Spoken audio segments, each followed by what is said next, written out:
రాజకీయాలు ఎందుకు ఎంచుకున్నారు? ప్యూర్లీ ఫర్ సర్వీస్, సేవ చేయాలి అనేటువంటిది. అంటే అది ఎలా వచ్చిందంటే చైల్డ్హుడ్ నుంచి నా ఫాదర్ ఇన్ఫ్లుయెన్స్ ఎక్కువ ఉంది. ఎలా సార్?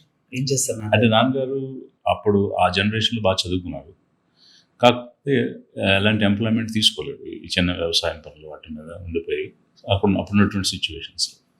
కానీ నా చదువు 10 మందికి ఉపయోగపడాలని ఎవ్రీడే ఈవినింగ్ గ్రామంలో ఉన్న పిల్లలందరినీ పిలిపించి కూర్చోబెట్టి వారికి చదువు చెప్తూ ఉండేవారు.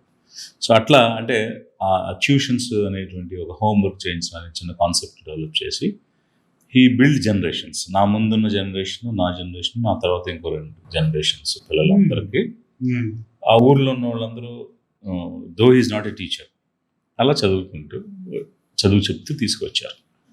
మా ఊర్లో ఎవరైనా చదువు వల్ల బాగుపడ్డాము, ఉద్యోగం చేస్తున్నాము, చదువు వల్ల మాకు లైవ్లీహుడ్ దొరికింది అని అంటే ఆయన దగ్గర చదువుకున్న వాళ్ళ, ఇర్రెస్పెక్టివ్ ఆఫ్ ది కమ్యూనిటీస్. ఉన్నటువంటి అంటే అన్ని రకాల కమ్యూనిటీస్ ఉన్నారు, అందరూ చదువుకున్నారు. అది నాకు నాన్నగారు పదే ఏం చెప్పేవారంటే, మనం సొసైటీకి ఉపయోగపడే విధంగా ఏదైనా చేయగలగాలి, అలాంటి స్థితిలో నువ్వు ఉండాలి, నీ వల్ల 10 మంది బాగుపడాలి. సో అలాంటి దారి ఎంచుకో అని చిన్నప్పుడు చెప్తుండేవారు. పర్టికులర్ ఇది అదని చెప్పేవారు.